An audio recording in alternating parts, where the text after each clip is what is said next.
नमस्कार, स्वागत है साहित्यिक झरोका चैनल पर। आज हम करेंगे होली है।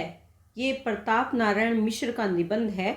तो आइए इनके निबंध को सार रूप में समझने के प्रयास करते हैं और मैं कोशिश करूंगी कि यहाँ उनके द्वारा रचित निबंध के माध्यम से ही आप लोगों को इस निबंध के बारे में विस्तार से बताऊं।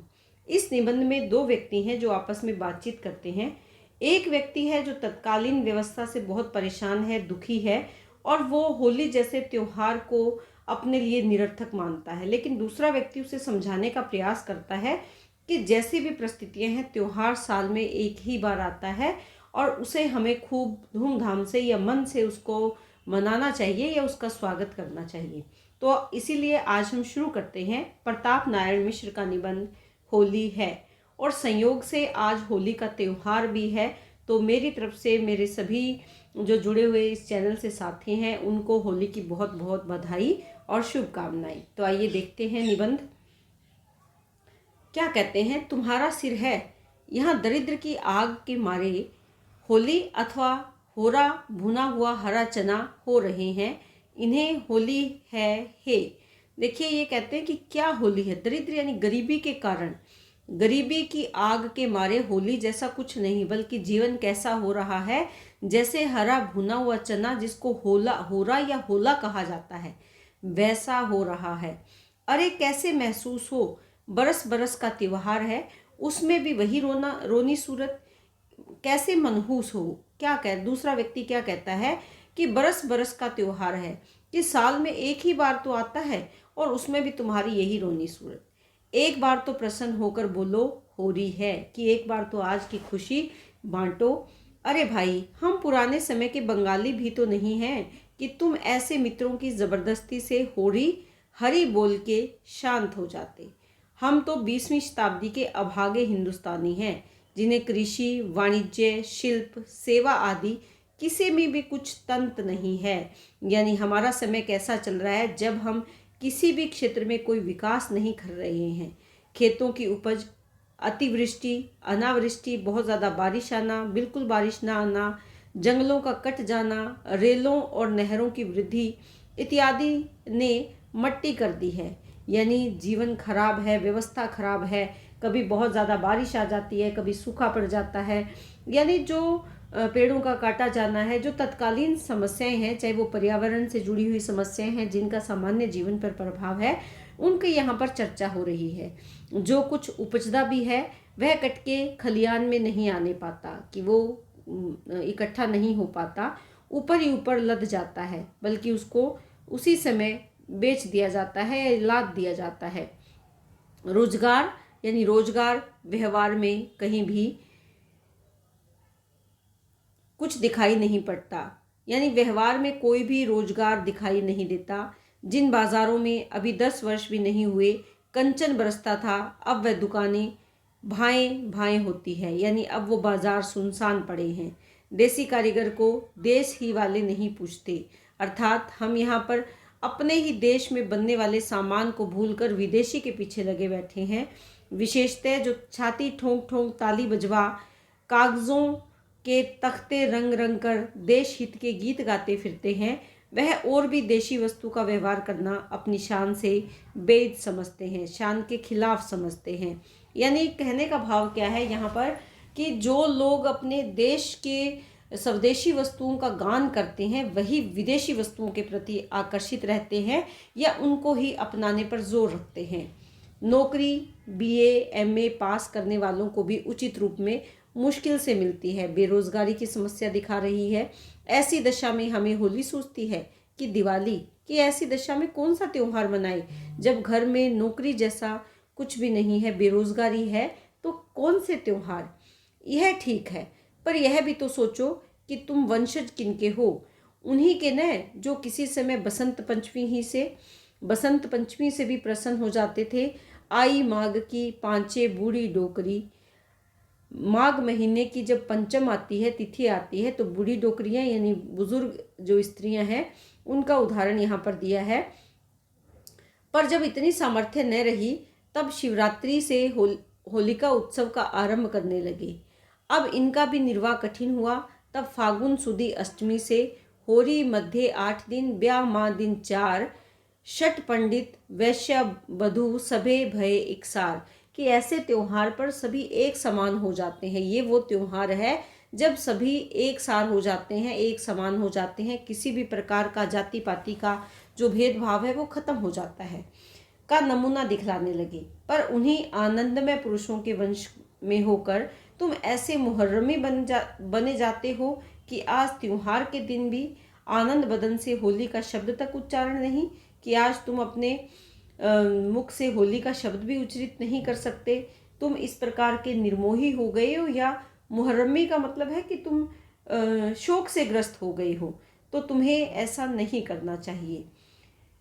करते सच कहो, कहीं कहीं कहीं होली बाइबल की हवा लगने से हिंदूपन की सलीब पर तो नहीं चढ़ा दिया, कि कहीं पर बाइबल की हवा तो तुम्हें नहीं लगी और तुमने जो हिंदूपन या हिंदुत्व के प्रति जो तुम्हारा भाव है वो तो तुमने खत्म नहीं कर दिया। तुम्हें आज क्या सूझी है जो अपने प्राय सभी पर मुंह चला रहे हो। होली बाइबल अन्य धर्म का ग्रंथ है।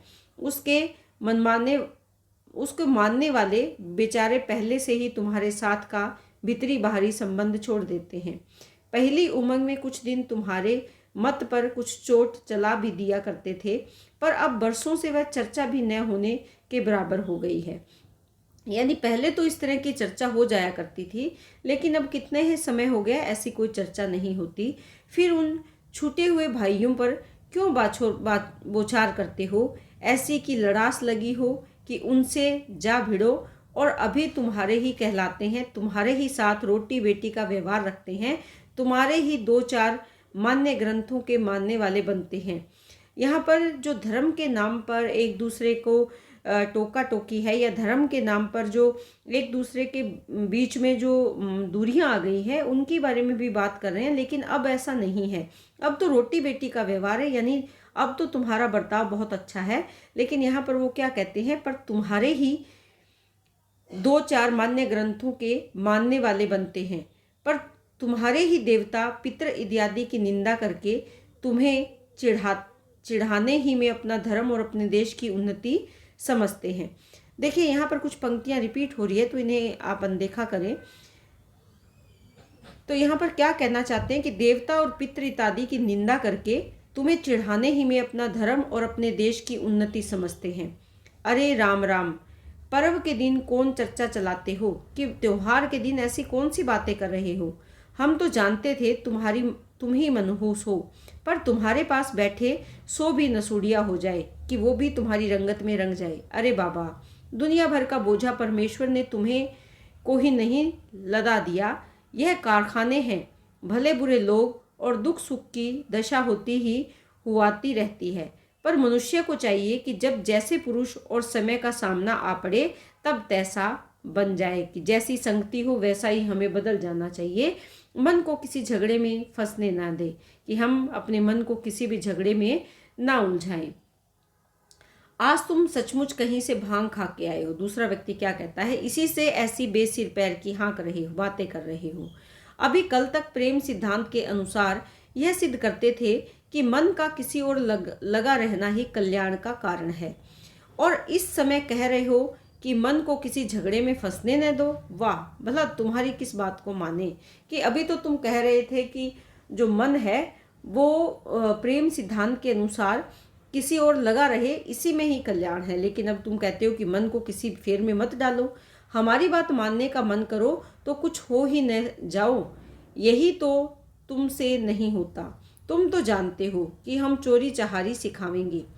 नहीं, यह दो नहीं जानते, और जानते भी हों तो बुरा न मानते, क्योंकि जिस काल में देश का अधिकांश निर्धन निर्बल निरुपाय हो रहा है, उसमें यदि कुछ लोग बुभिक्षित किम न करोति पापम का उदाहरण बन भी जाए तब भी कोई खास बात नहीं है, कोई आश्चर्य नहीं है।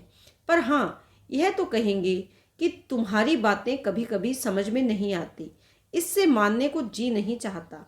यह ठीक है, पर याद रखो कि हमारी बातें मानने का मानस करोगे तो समझ में भी आने लगेगी और प्रत्यक्ष फल भी देंगी। तो दूसरा कहता है कि अगर तुम मेरी बातों को समझने का प्रयास करोगे तो तुम्हें इसमें लाभ भी होगा। अच्छा साहब, मानते हैं, पर यह तो बतलाइए, जब हम मानने के योग्य ही नहीं हैं तो कैसे मान सकते हैं। छी, क्या समझ है। अरे बाबा, हमारी बातें मानने में योग्य होना और सकना आवश्यक नहीं है। जो बातें हमारे मुंह से निकलती है वे वास्तव में हमारी नहीं, और उनके मानने की योग्यता और शक्ति हमको, तुमको, क्या किसी और को भी तीन लोक और तीन काल में नहीं है। पर इसमें भी संदेह न करना कि जो कोई चुपचाप आंखें मीच के मान लेता है वह परमानंद भागी हो जाता है, यानी परम आनंद का भोगी बन जाता है। ही ऐसी बातें मानने तो कौन आता है, पर सुनकर परमानंद तो नहीं। हाँ, मस्करे फन का कुछ मजा जरूर आ जाए, यानी हंसी मजाक का जरूर मजा आ जाए तुम्हारी बातें सुनकर, इससे परम आनंद तो शायद नहीं मिलता। भला हमारी बातों में तुम्हारे मुंह से ही तो निकली। इस तोबड़ा से लटके हुए मुंह में के टांकों के समान दो तीन दांत तो निकले, और नहीं तो मस्करेपन ही का सही मजा तो आया। देखो, आंखें मट्टी के तेल की रोशनी और कुल्हिया की ऐनक की चमक से चौंधिया न गई हो तो देखो। 3600 जात बरंच अजात के जूठे गिलास की मदिरा तथा भच अबच की गंध से अकिल भाग न गई हो तो समझो। अकिल यानी अकल, बुद्धि। हमारी बातें सुनने में इतना फल पाया तो मानने में न जाने क्या फल प्राप्त हो जाएगा। दूसरा व्यक्ति कहता है कि जब मैंने ये बातें कही तो तुम्हारे मुंह पर मुस्कुराहट आ गई, तुम्हारे चेहरे के भाव बदल गए। अगर सुनने मात्र से इतना परिवर्तन आ सकता है तो मानने से भी परिवर्तन आ ही जाएगा। इसी से कहते हैं भैया, मान जाओ, राजा मान जाओ, मुन्ना मान जाओ, आज मन मार के बैठे रहने का दिन नहीं है। इसीलिए समझा रहे हैं कि आज मन खराब करके बैठने का दिन नहीं, क्योंकि आज होली है, पुरखों के प्राचीन सुख संपत्ति को स्मरण करने का दिन है। इससे हंसो, बोलो, गाओ, बजाओ, त्योहार मनाओ और सबसे कहते फिरो होली है। इसीलिए हमारे बुजुर्गों ने जो परंपराएं चलाई है, जो त्योहार की रंगीनियां चलाई है, जो उसको मनाने की परंपराएं चलाई है, उसको ध्यान में रखते हुए सबसे मिलकर कहो होली है। हो तो ली ही है, नहीं तो अब रही क्या गया। कि दूसरा उस बात को दूसरे तरीके से लेता है कि हो तो ली ही है, कि हो तो रहा ही है, या हो तो लिया ही है, नहीं तो अब रह भी क्या गया। खैर, जो कुछ रह गया उसी के रखने का यत्न करो, कि जो कुछ शेष बचा है उसी को बचाकर सहेज कर तुम रखो, पर अपने ढंग से, न कि विदेशी ढंग से। जो तुम्हारे पास संस्कार है, संस्कृति है, देश की परंपराएं हैं, उनको अपने ढंग से संजो कर रखो, विदेशी ढंग से नहीं। स्मरण रखो कि जब तक उत्साह के साथ अपनी हो रीति नीति का अनुसरण न करोगे तब तक कुछ न होगा। अपनी बातों को बुरी दृष्टि देखना पागलपन है। रोना निसहायों का काम है, यानी जो बेसहारा नजर आते हैं, जिनके पास कोई सहारा नहीं है, वो रोना धोना उनका काम है। अपनी भलाई अपने हाथ से हो सकती है, मांगने पर कोई नित्य डबल रोटी का टुकड़ा भी न देगा। इससे अपनापन मत छोड़ो, कहना मान जाओ आज होली है। तो यहाँ पर वो क्या कह रहे हैं कि जो भी हमारी नीति रीति है उसका अनुसरण न करोगे तब तक कुछ न होगा, तब तक कुछ भी नहीं होगा। अपनी बातों को बुरी दृष्टि देखना पागलपन है। अपने ही विचारों को हम बुराइयों में ढूंढ लें या बुराइयां ढूंढने लगे तो ये बेवकूफ़ी है। और होली के त्यौहार पर तो ऐसा बिल्कुल भी नहीं होना चाहिए। हाँ, क्या कहते हैं यहाँ पर देखिए, नित्य डबल रोटी का टुकड़ा भी कोई न देगा। कैसे? मांगने पर भी। अर्थात हमें स्वयं निर्भर होना होगा। हमें किसी के आगे हाथ फैलाकर आगे नहीं बढ़ना है, विकास नहीं करना है, बल्कि स्वयं हमें आगे बढ़कर अपने देश का, अपने घर का, अपने परिवार का, अपने समाज का विकास करना होगा। हाँ, हमारा हृदय तो दुर्देव के वाणों से पूर्णतः होली, होल अंग्रेजी में छेद करने को कहते हैं, उससे युक्त है। होल यानी होल का मतलब क्या है? छेद हो गया है। हमें तुम्हारी सी जिंदा दिली कहाँ से सूझे। दूसरा कहता है कि हमारे हृदय तो बेदे जा चुके हैं। यहाँ पर दुर्दैव्य जो बुरे देव हैं, बुरे देव यानी बुरा समय है, उसके वाणों से हमारा हृदय छलनी हो चुका है। तुम्हारे जैसी जिंदा दिली मुझ में नहीं है। दूसरा व्यक्ति उसकी बातें सुनकर कहता है, तो सहृदयता के बिना कुछ आप कर भी नहीं सकते। यदि कुछ रोए पीटे देवयोग से भी हो जाए तो ये क्या कह रहे हैं कि तुम बिना सहृदयता के आगे नहीं बढ़ सकते या कुछ भी नहीं कर सकते। केवल रोने पीटने और देवयोग से भी अगर हो जाए तो नकता जिया बुरे हवाले का लेखा होगा।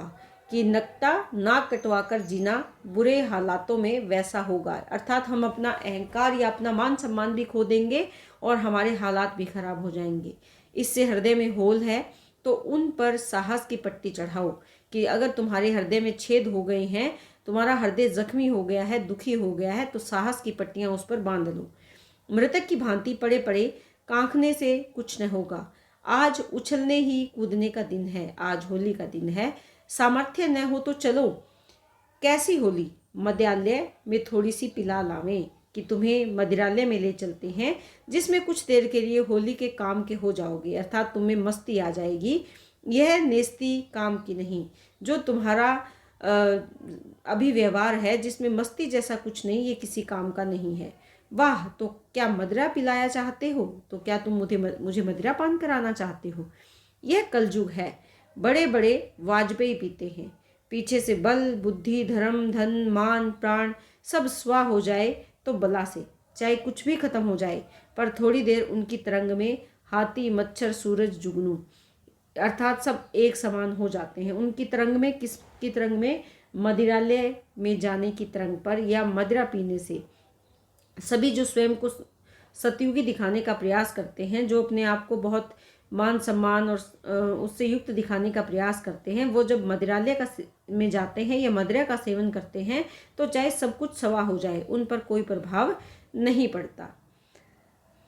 दिखाई देता है, क्या दिखाई देता है कि पर थोड़ी देर उनकी तरंग में हाथी, मच्छर, सूरज, जुगनू, कि उन्हें हाथी भी मच्छर लगने लगता है और सूरज भी कैसा, जुगनू दिखाई देता है।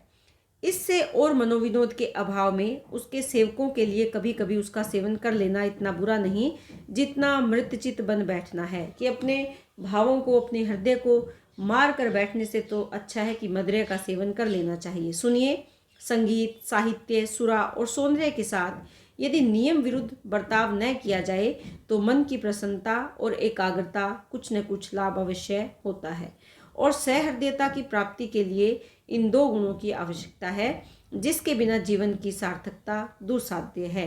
कि प्रसन्नता और एकाग्रता के बिना जीवन जो है वो क्या कह रहे हैं कि कोई सार्थकता जीवन की नहीं है। तो हमें प्रसन्न रहना चाहिए, एकाग्र रहना चाहिए। बलिहारी है महाराज इस क्षणिक बुद्धि की। अभी तो कहते थे कि मन को किसी झगड़े में फंसने न देना चाहिए, और अभी कहने लगे कि मन की एकाग्रता के बिना सहृदयता के बिना जीवन की सार्थकता दुसाध्य है। धन्य है ये सर्गा पताली बातें, भला स्वर्ग और पताल से जुड़ी हुई बातें। भला हम आपको अनुरागी समझें या विरागी, कि आपको किस स्वभाव का माने। अरे हम तो जो हैं वही हैं, तुम्हें जो समझना हो समझ जाओ, हमारी कुछ हानि नहीं है। पर यह सुन रखो, सीख रखो, समझ रखो कि अनुराग और विराग वास्तव में एक ही हैं। जब एक और अचल अनुराग न होगा तब तक जगत के खटराग में विराग नहीं हो सकता, और जब तक सब ओर से आंतरिक विराग न हो जाए तब तक अनुराग का निर्वाह सहज नहीं। इसी से कहते हैं कि हमारे बातें चुपचाप मान ही लिया करो। बहुत ज़्यादा अकल को दौड़ दौड़ा कर किस लिए थकाया, या अकिल को दौड़ा दौड़ा के क्यों थकाया। तो यहाँ पर वो क्या कहते हैं कि किसी का भी एक दूसरे के बिना कोई अस्तित्व नहीं है। अगर अनुराग है तो विराग का अस्तित्व है, और वैसे देखा जाए तो वास्तव में दोनों एक ही हैं। अगर यहाँ पर वो कह रहे हैं कि एक और अचल अनुराग अगर नहीं होगा तो फिर विराग भी नहीं हो सकता। तो यहाँ बताना चाहते हैं कि जीवन में उतार चढ़ाव आते रहते हैं, दोनों ही एक साथ जीवन के ही अंग हैं, जीवन का ही भाग है, सुख और दुख, और हमें इनको सहज रूप से स्वीकार कर लेना चाहिए। न करो, इसी में आनंद भी आता है और हृदय का कपाट भी खुल जाता है। साधारण बुद्धि वाले लोग भगवान भूतनाथ, शमशान बिहारी, मुंडमालाधारी को वैराग्य का अधिष्ठाता समझते हैं। कौन है? शिव है। पर वह आठों पहर अपनी प्यारी पर्वत राजनंदिनी को वामांग में ही धारण किए रहते हैं और प्रेम शास्त्र के आचार्य हैं। इसी प्रकार भगवान कृष्ण चंद्र को लोग श्रृंगार रस का देवता समझते हैं, जो श्री कृष्ण है, पर उनकी निर्लिप्तता गीता में देखनी चाहिए। कि वो उनकी जो विराग का जो भाव है वो कहाँ देखना चाहिए? गीता में, जिसे सुना के उन्होंने अर्जुन का मोह जाल छुड़ा के वर्तमान कर्तव्य के लिए ऐसा दृढ़ कर दिया कि उन्होंने सबकी दया, माया, मोह, ममता को तिलांजलि देके मार काट प्रारंभ कर दी। देखिए, यहाँ शिव की बात करते हैं जो कि विरागी माने गए हैं, लेकिन उनके विरागी भाव के साथ साथ वो माता पार्वती को हमेशा अपने साथ वामांग में धारण रखते हैं। उधर श्री कृष्ण की बात करते हैं कि जो श्रृंगार रस के या प्रेम भाव से परिपूर्ण माने गए हैं, लेकिन इस संसार से विमुक्त कैसे होना है या इस संसार से विराग कैसे लेना है, अर्जुन को उन्होंने बखूबी बताया। इस संदेश से अर्जुन ने अपने युद्ध में अपने कर्तव्य को समझा और उस युद्ध में पूर्णतः अपनी भूमिका भी निभाई। तो यहाँ दोनों बातों को समझाना चाहते हैं कि दोनों ही जीवन के आवश्यक तत्व है। इन बातों से तत्वग्राहिणी समझ भली भांति समझ सकती है कि भगवान प्रेम देव की अनंत महिमा है। तो यहाँ बताना क्या चाह रहे हैं कि प्रेम का भाव और वैराग्य का भाव दोनों समान हैं, दोनों साथ रहते हैं। वहाँ अनुराग विराग, सुख दुख, मुक्ति साधना सब एक ही हैं। इसी से सच्चे समझदार संसार में रहकर सब कुछ देखने, सुनने, करते धरते हुए भी संसारी नहीं होते, केवल अपनी मर्यादा में बने रहते हैं। और अपनी मर्यादा वही है जिसे सनातन से समस्त पूर्व पुरुष रक्षित रखते हैं और उनके सुपुत्र सदा क्या मानते रहेंगे, उनके सपुत्र उन बातों को हमेशा स्वीकार करेंगे, मानते रहेंगे। काल, कर्म, ईश्वर अनुकूल हो व प्रतिकूल, सारा संसार स्तुति करे व निंदा, बाह्य दृष्टि से लाभ देख पड़े या हानि, पर वीर पुरुष वही है जो कभी कहीं किसी दशा में अपनेपन से स्वपन में भी विमुख न हो। यानी वो स्वयं, उसकी जो प्रवृत्ति है, स्वयं का जो व्यक्तित्व है, उससे वो कभी अलग नहीं होता। इस मूल मंत्र को भूल के भी न भूलें कि जो हमारा है वही हमारा है, उसी से हमारी शोभा है और उसी में हमारा जीवन जुड़ा हुआ है। तो कहना क्या चाहते हैं कि हमारे जो व्यक्तित्व की वास्तविकता है उसका हम किसी भी परिस्थिति में त्याग ना करें। एतदनुसार आज हमारी होली है और इसी विचार को अगर ध्यान में रखें तो आज क्या है, हमारा पर्व है होली का। चित्त शुद्धि करके, वर्ष भर की कही सुनी क्षमा करके, हाथ जोड़ के, पांव पड़ के, मित्रों को मना के, बाहें पसार के उनसे मिलने और यथा सामर्थ्य जी खोल के परस्पर की प्रसन्नता संपादन करने का दिन है। जो लोग प्रेम का तत्व तनिक भी नहीं समझते, केवल स्वार्थ साधना को इति कर्तव्य समझते हैं, अपने ही देश जाति के उनसे घृणा न करके ऊपरी आमोद प्रमोद में मिला के समयांतर में मित्रता का अधिकारी बनाने की चेष्टा करने का त्योहार है। कि आज ऐसा त्योहार है जब हम अपने दुख सुख को भूलकर, अपने व्यक्तित्व को पहचान कर, किसी के प्रति जो हमारे मन में वैर का, विरोध का या स्वार्थ का जो भाव है उसका त्याग करके हम सच्चे मन से इस त्योहार को मनाने की चेष्टा करें। जो निष्प्रयोजन हमारी बात बात पर भुकरते ही हों, उन्हें अपने भाग्य के अधीन छोड़ के अपनी मौज में मस्त रहना ही समय है। इसी से कहते हैं, नई बहू की नाई घर में न घुसे रहो, पर्व के दिन मन मार के न बैठो, घर बाहर हेती व्यवहारी से मानसिक आनंद के साथ कहते फिरो, ओ ली है, यानी होली है। तो यहाँ पर क्या बता रहे हैं कि हम जो विदेशी परंपरा, विदेशी सभ्यता की तरफ भागे जा रहे हैं, उस बात से विमुख होकर हमें स्वयं को जानना होगा, स्वयं को पहचानना होगा और हमें ये समझना होगा कि हमारे पूर्वजों ने जो हमारे लिए त्योहार बनाए थे, उन त्योहारों का हमारे जीवन की सकारात्मकता में क्या महत्व है, उसको हमें समझना होगा। इस समय हमें अपने स्वार्थ का त्याग करके, अपनी जो संसार के प्रति विरक्ति का भाव है उसका त्याग करके खुली बाहों से सबको अपनाना चाहिए और इस त्योहार का सच्चे मन से आनंद लेना चाहिए। तो उम्मीद करती हूँ कि ये निबंध आपको बहुत अच्छे से समझ में आया होगा। तो इस निबंध को ध्यान में रखते हुए आइए सब इस त्योहार का आनंद लेते हैं और इस निबंध से आने वाले महत्वपूर्ण प्रश्नों को भी आप बहुत अच्छे से तैयार कर पाएंगे, ऐसी मुझे उम्मीद है, आशा है। तो एक बार फिर से होली की बहुत बहुत बधाई, शुभकामनाएं। इसी तरह चैनल से जुड़े रहें, लाइक शेयर सब्सक्राइब ज़रूर करें।